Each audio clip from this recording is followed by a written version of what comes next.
Samantala, maliban sa mga pamilyang inilikas, kabilang din sa mga binigyan ng tulong ng gobyerno sa patuloy na bakbakan sa Pikit, North Cotabato ay ang nasa halos 1,000 alagang hayop naman ng mga residente. Ang ulat mula kay Peng Alinio ng Radyo ng Bayan Davao. Halos 1,000 mga alagang hayop sa Pikit, Cotabato ang nabigyan ng deworming vitamin supplement at treatment ng Office of the Provincial Veterinarian o OPVET kamakailan.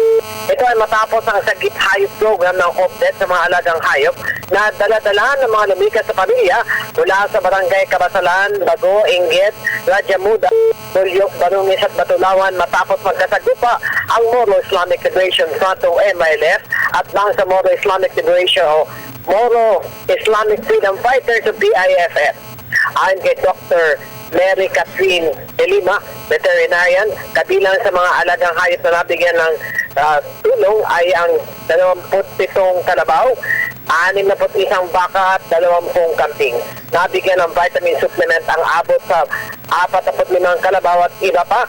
At lahat ng naturang bilang ng mga alagang hayop ay nasa 5 mga evacuation centers na kinabibilangan ng iba't ibang barangay sa may Pikit, North Cotabato.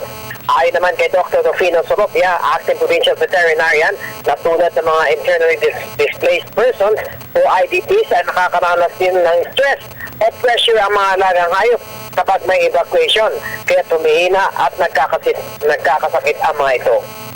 Una na ay pinag-utos ni Governor Emily Lou Mendoza ang Agarang Relief Mission na para sa mga apektadong pamilya sa Pikit na umaabot na sa mahigit 2,000 pamilya o umaabot sa 10,000 individual. Para sa Television ng Bayan, Peng Alinio, Radyo ng Bayan, Davao.